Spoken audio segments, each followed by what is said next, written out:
各位老細精神，今日同大家整翻個大排檔入邊嘅招牌菜啫啫黃鱔煲。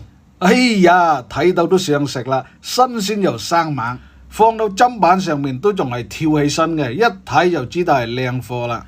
咁呢，就先將佢拍勻咗先，如果唔係一陣處理個過程呢，佢就跳嚟跳去啦。首先呢，係攞隻手嚟壓住佢，咁呢，然後再將佢切開。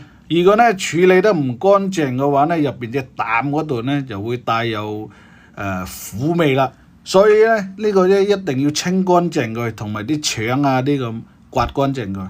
咁呢，有一部分嘅食客呢係將啲內臟留喺入邊嘅，咁先有回甘味。呢啲呢就係個人口味啦。咁呢啲魚腸同埋啲膽除開咗以後呢，放到盤嗰度，加啲生粉啊同埋鹽。將佢揸均勻佢，然後呢再攞水嚟沖乾淨佢，將佢表面嗰層個黏液咁啊全部清洗乾淨。呢個菜呢，成個製作嘅過程睇係簡單，但係呢佢個火候係相當於關鍵嘅。清洗乾淨咗，再將佢斬分一碌一碌咁，長度呢大概係5公分左右就合適啦。作為啫煲落咩料頭呢？當然薑蔥蒜係少唔到嘅。如果中意食辣嘅朋友，可以加翻2粒嘅指天椒落去，仲有芹菜蒜苗，加埋呢白黑嘅啫啫醬，其他調味料呢就唔使啦。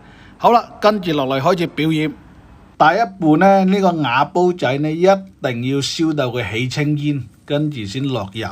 如果嗰個煲仔嘅溫度唔夠高嘅話呢，啫出嚟啲菜式係冇香味嘅。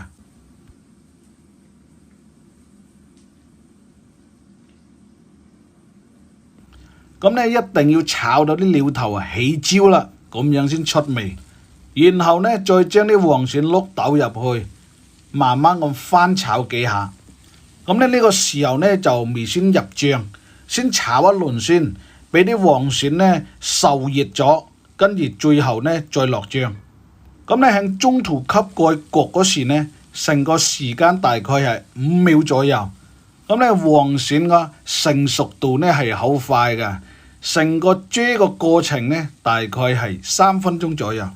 咁呢啫到嗰個黃鱔開始定型嗰時呢，再將啲啫醬倒埋一齊，將佢撈勻佢。呢個時候呢，成碌黃鱔個成熟度呢，大概已經去到50%左右啦。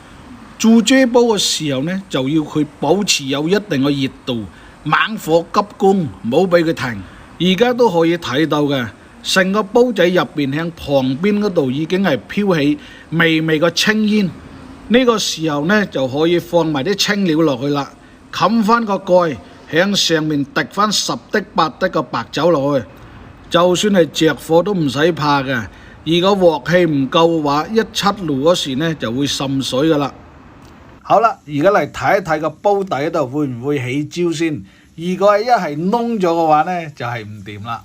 好彩就啱啱好，呢個就係啫煲嘅效果啦。一打開蓋嗰時呢，喳喳聲咁，一睇到就想食啦。